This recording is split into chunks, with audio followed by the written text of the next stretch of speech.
내용들을 선생님이 강의를 해서 이 공업 수학이 구성되어 있다고 보시면 된답니다.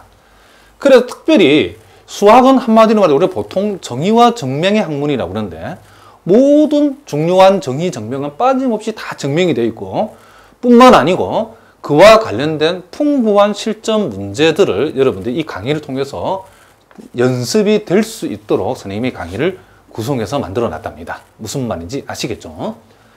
그래서 많은 학생들이 이 강의 수가 많기 때문에 어떻게 저걸 언제 다 공부하는가라고 정말 부담을 느끼는 학생들도 있는데 사실은 그렇지 않답니다. 여러분들이 어떤 수학 공부를 하다가 몰라가지고, 그죠?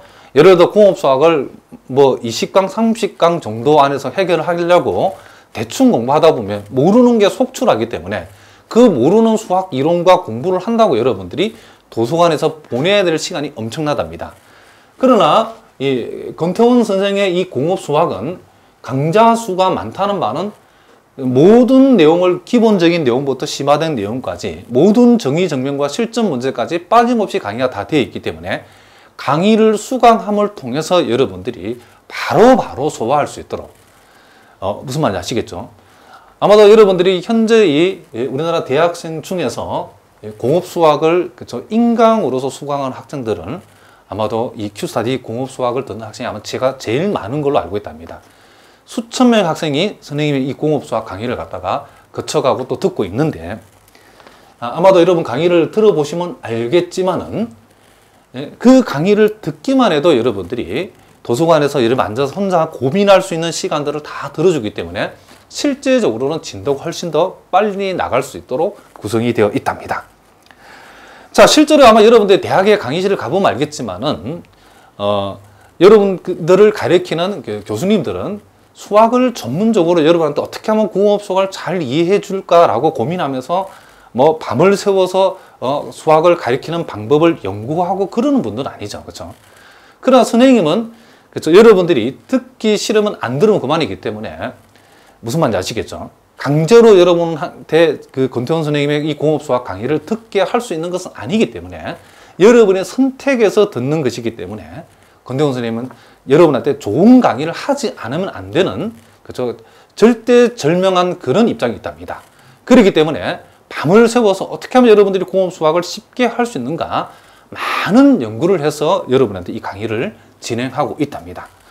그렇기 때문에 여러분들이 대학 강의실에 가보면 아시겠지만은 대부분의 학생들이 그 전체 학생 중에 약 10% 외에는 그 수업 내용을 대부분 알아듣지 못한 학생들이 대부분이랍니다. 그래서 그런 학생들이 아마도 이 강의를 제대로 된 공업수학을 공부하기 위해서 찾아왔기 때문에 어쨌든 여러분이 고민하는 문제들을 잘 해결해 줄 수 있도록 선생님이 최선을 다해서 강의를 진행할 것을 여러분에게 약속을 한답니다.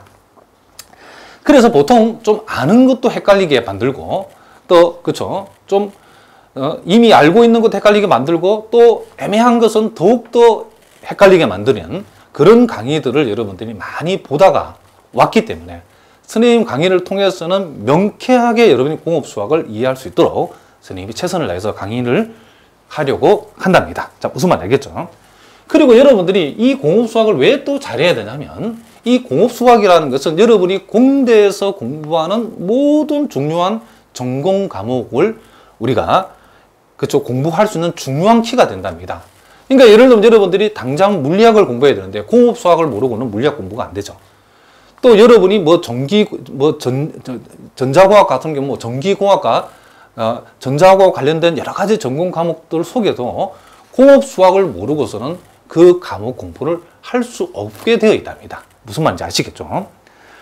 자, 그리고 또 하나는 여러분들이 이 공업수학을 공부하기 위해서는 기본적으로 미적분학하고 그리고 선행대수학을 우리가 공부를 하고 오셔야 되는데 그러나 여러분들이 선행대수학하고 대학미적분학을 이미 공부는 했지만은 제대로 공부를 하지 않아가지고 조금 알쏭달쏭한 학생들도 있답니다.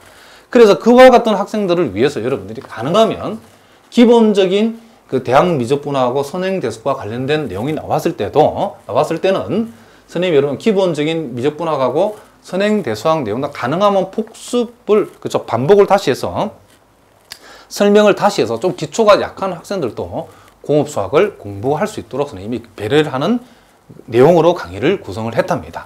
자, 무슨 말인지 아시겠죠? 그러나 여러분이 태어나서 한 번도 미적분학을 공부하지 않고 한 번도 선행대수학을 공부하지 않은 분들은 대학 미적분하고 여러분 선행대수학 강의가 우리 큐스타디도 있기 때문에 그 강의를 한번 보고 공업수학 강의를 시작하시는 게 지름길이랍니다.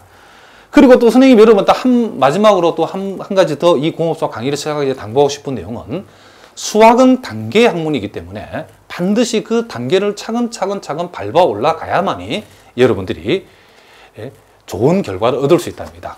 또 어떤 학생들 같은 경우는 인강을 수강하는 이유가 평상시에는 공부를 전혀 하지 않다가 시험 때만 되면 시험과 관련된 특정 부분만 딱 끄집어내 가지고 강의를 듣고 어떻게 시험 점수를 받아보려는 학생들이 있는데 그거는 절대 노랍니다.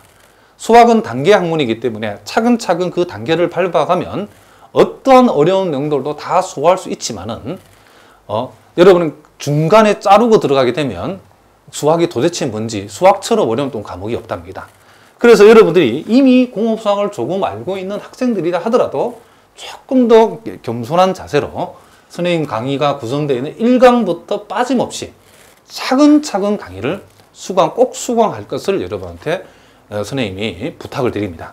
그렇게만 하면 아무리 어려운 이 공업수학의 내용이라도 여러분들이 완벽하게 소화할 수 있도록 선생님이 소화할 수 있다는 것을 선생님이 약속드릴 수 있답니다. 자, 무슨 말인지 아시겠죠? 자, 이렇게 해서 우리가 공업수학 1하고 공업수학 2에 어떠한 내용이 들어있고 우리가 앞으로 공부해야 될 내용들이 어떠한 내용이고 또 어떠한 자세로 우리가 공부를 해야 되는가에 대해서 우리가 간단하게 한번 살펴봤답니다. 자, 무슨 말인지 아시겠죠? 자, 그러면 이제 오늘 우리가 본격적으로 자, 이 공업수학 책을 여러분이 딱 펼치게 되면 제일 먼저 나오는 게 뭐냐면 미분방정식이라는 말이 쏟아져 나온답니다. 자, 서두에서 얘기했지만은 공업수학 속에는 1이든 2든 미분방정식이 전체 내용의 약 60%를 차지하고 있답니다. 그래서 여러분들이 미분방정식을 잘 소화하면 공업수학의 60%는 완성했다라고 보셔도 된답니다. 자, 그래서 앞으로 지긋지긋할 정도로, 그렇죠? 지독할 정도로 반복적으로 우리가 미분방정식을 공부해 내려갈 텐데, 자, 도대체 그러면 이 미분방정식이 뭔가? 자, 이 definition 1에 미분방정식의 정의가 나와 있는데, 일단 이 정의를 우리가 한번 먼저 간단하게 살펴보겠습니다.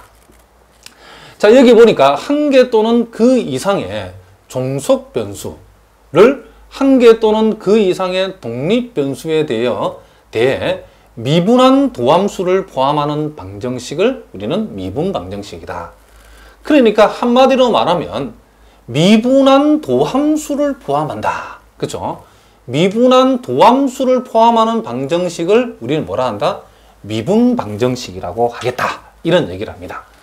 자, 그러니까 여러분들이 흔히 여러 가지 미분 방정식은 여러 가지 유형들이 있는데 흔히 이런 것들, 자, 예를 들면 선생님이 자, dy dx라는 것은 y라는 종속 변수를 x에 관한 독립 변수에 대해서 미분한 거죠. 그러니까 여기 표현대로 하면 하나의 종속 변수를 하나의 독립 변수에 대해서 미분한 요는 요놈이 미분한 도함수라는 것을 우리가 알 수 있답니다. 그러면 여기에다가 만약에 여러분들이 예를 들면 자, 여기다 5y를 더하고 2의 x승이라고 했을 때에 자, 요런 식으로 표현되어 있는 것을 우리가 요렇게 표현되어 있는 요런 방정식을 우리는 뭘 한다? 여기 말하는 미분 방정식이라고 한다. 이런 얘기를 합니다. 즉 도함수를 포함하고 있는 그쵸?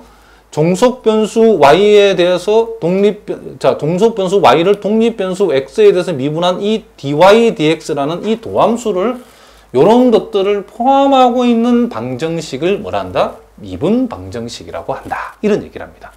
무슨 말이겠죠? 자, 그래서 일단 미분 방정식은 이 도함수를 포함하고 있는 방정식을 미분 방정식이라고 하는구나 라고 여러분 생각하시면 되겠죠. 자, 그런데 우리가 이 미분 방정식은 그것을 이제 미분 방정식에 그쵸? 이름을 붙여주는 것들을 우리가 여러 가지 형태로 나눌 수 있답니다. 그래서 이 미분 방정식은 그 유형에 따라서 자, 우리가 앞에도 살짝 얘기했지만